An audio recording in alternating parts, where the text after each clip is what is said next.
तो दोस्तों अब से मात्र कुछ ही देर पहले रूस से ये वीडियो निकलकर सामने आया है जिसमें आप देख सकते हैं कि रूस का एक बहुत बड़ा ऑयल डिपोट है, यानी कि एक ऐसी जगह जहां पर आप कच्चे तेल को स्टोर करके रखते हैं उसे बेचने से पहले। और इस ऑयल डिपो पर अब से कुछ ही देर पहले यूक्रेन ने एक शक्तिशाली ड्रोन अटैक किया जिस वजह से इस ऑयल डिपो में आग लग गई। और बताया जा रहा है कि कुछ ही देर के अंदर ये आग पूरे डिपो में फैल गई जिस वजह से इसके अंदर रखा कई $100 मिलियन का तेल स्वाहा हो चुका है। और इस ऑयल डिपो की कीमत, खुद की कीमत बिना तेल के ही कई $1 बिलियन थी, वो भी पूरी तरीके से नष्ट हो चुका है। यानी कि रूस को फाइनेंशियली एक बहुत बड़ा झटका लगा है। और ये झटका डबल इसलिए है क्योंकि रूस की पूरी अर्थव्यवस्था तेल पर टिकी हुई है।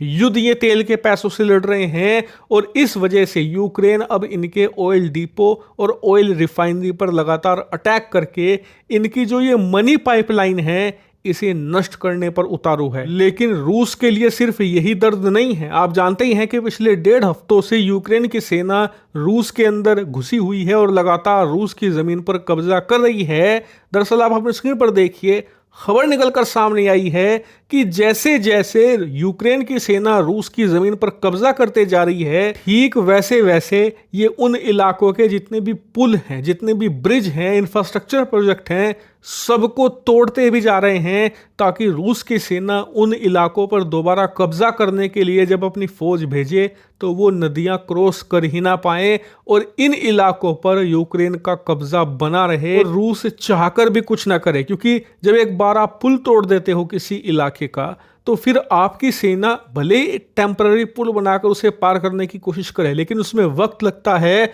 और यूक्रेन के ड्रोन हर वक्त इन पुल के आसपास की जमीन पर नजर बनाए रखते हैं। जैसे उन्हें पता लगता है कि रूस की सेना टेम्पररी पुल के जरिए नदी क्रॉस कर रही है तो ये लोगों के पास इतना वक्त होता है कि ये अपने कामिकाजी ड्रोन भेजकर इनके टेम्पररी पुल पर इनके सैनिकों पर अटैक कर सके।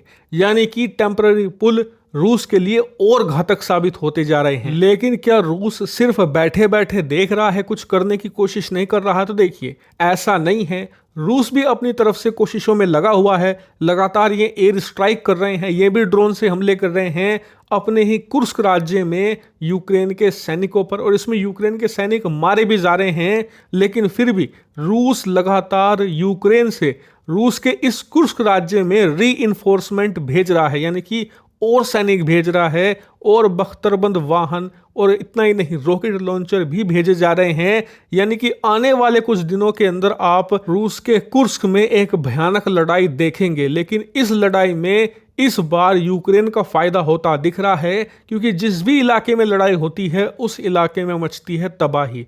और पिछले 2 सालों से लड़ाई सिर्फ और सिर्फ यूक्रेन की जमीन पर लड़ी जा रही थी, जिसमें भले ही रूस की सेना जीत नहीं रही थी लेकिन नुकसान भी नहीं उठा रही थी। नुकसान हो रहा था यूक्रेन का। लेकिन इस बार यूक्रेन की सेना लड़ाई को रूस की जमीन पर ले आई है। ऐसे में जितना ज्यादा अटैक रूस करेगा उसके खुद के इंफ्रास्ट्रक्चर को उतना ही ज्यादा नुकसान होगा, उसके आम आदमियों को उतना ही नुकसान होगा। और यही कारण है कि रूस एक बड़ा अटैक लॉन्च करने से फिलहाल झिझक रहा है। उसकी पूरी प्लानिंग है कि कुर्स्क और उसके आसपास के इलाकों से जितने ज्यादा लोग हो सकें उन्हें हटाकर पीछे ले जाया जाए और उसके बाद यूक्रेन की सेना पर अटैक करे। लेकिन दिक्कत की बात यह है कि ये कुर्स्क वाला जो इलाका है ना, ये रूस के उन इलाकों में से आता है जहां पर बहुत ज्यादा आदमी रहते हैं, पॉपुलेशन ठीक ठाक है। ऐसे में सभी को निकाल पाना शायद संभव ना हो, लेकिन ज्यादातर को निकालने की कोशिश रूस करेगा ताकि डैमेज को लिमिट किया जा सके। लेकिन देखने वाली बात यह भी होगी कि यूक्रेन कब तक अपने सैनिकों के जरिए इन इलाकों पर कब्जा बनाए रखता है, क्योंकि एक टाइम ऐसा जरूर आएगा जब रूस के हमले इतने ज्यादा बढ़ जाएंगे जब इनमें से कई सैनिक पीछे हटने की कोशिश करेंगे। ऐसे में सैनिकों को मोटिवेट रखना, उन्हें लगातार सप्लाई पहुंचाना, ये अपने आप में एक ह्यूमंगस टास्क है। और इसीलिए आने वाले कुछ दिन इस युद्ध में बहुत इंटरेस्टिंग होंगे। इसीलिए आप चैनल को सब्सक्राइब कर लेना, क्योंकि जब भी कोई बड़ी खबर आएगी वो सबसे पहले यहीं देखने को आपको मिलेगी। इसीलिए चैनल को जरूर सब्सक्राइब कर